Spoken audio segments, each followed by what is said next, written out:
दोस्तों आज हम बात करेंगे रिकरेंट शोल्डर डिसलोकेशन की। ये एक काफ़ी कॉमन प्रॉब्लम है जो मेरे पास काफ़ी ज़्यादा आती है। बहुत सारे खिलाड़ियों को खेलते हुए चोट लग जाती है जिससे उनका कंधा निकल जाता है, या कई बार अपना आप भी एक्सीडेंट में या गिर गए तो भी आपका कंधा निकल जाता है। आखिर कंधा निकलता क्यों और उसको इग्नोर कर दें तो क्या होगा? दूसरा, ये जितनी बार निकलेगा बेटा उतनी बार और ज़्यादा ढीला होता रहेगा। अगर एक चीज़ें निकल रही है और बार बार वो निकल रही है तो हर बार में ज़्यादा ढीली होगी ना। ये जब 20 बार निकल जाएगा, 30 बार निकल जाएगा, तब क्या होगा? रात को सोते सोते निकलेगा, ऐसे करेगा और फट से बाहर निकल जाएगा। फिर क्या करेगा?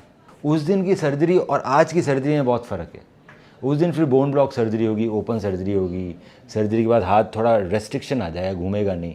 आज मैं दूरबीन से सर्जरी कर सकता हूँ क्योंकि डैमेज कम है, ज़्यादा ढीला नहीं है ना। पर ये अपने आप ठीक हो जाएगी ये तो मानना गलत है ना। 10 बार निकल गया बेटा, अपने आप ठीक होना तो 1-2 बार में रुक जाता। ये 10 बार क्यों निकला? क्योंकि ये पहली बार जब डिस्लोकेट होता है तो इस तरह से डिस्लोकेट होता है। ये हमारी हाथ की हड्डी दिख रही है, ये हाथ की हड्डी यहाँ आर्टिकुलेट करती है शोल्डर में। अभी डिस्लोकेट नहीं हो इसके लिए पहाड़ जैसा स्ट्रक्चर है, लेब्रम बोलते हैं इसको। अब जब पहली बार निकला ना बेटा, यहाँ से लेब्रम फट गया, दिख रहा है। सो जैसे ये पहाड़ था, यहाँ था, इसको निकलने नहीं देता था। जब पहली बार निकला तो ये नीचे आ गया पहाड़, तो अभी डिस्लोकेट हो रहा है रोज़ रोज़। सो रोज़ रोज़ डिस्लोकेट हो रहा है तो अभी हड्डी तोड़ेगा ना बेटा। अब ये फटा है, धीरे धीरे हड्डी तोड़ेगा।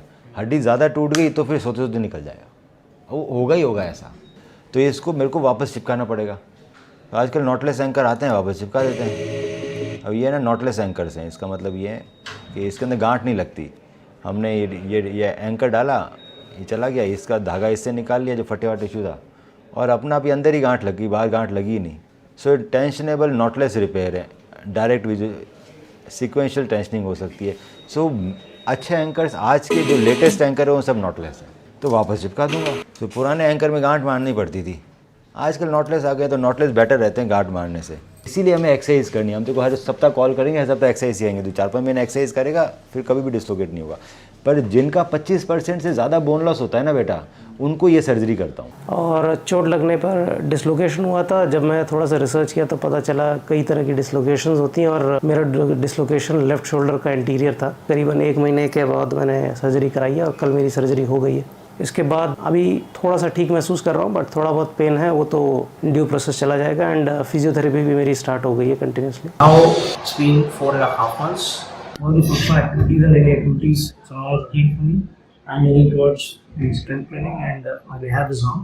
It's been a good journey and I'm confident enough to go the routine jobs. The normal routine is fine and it is upon the strength which I'm gaining day by day which will improve it further.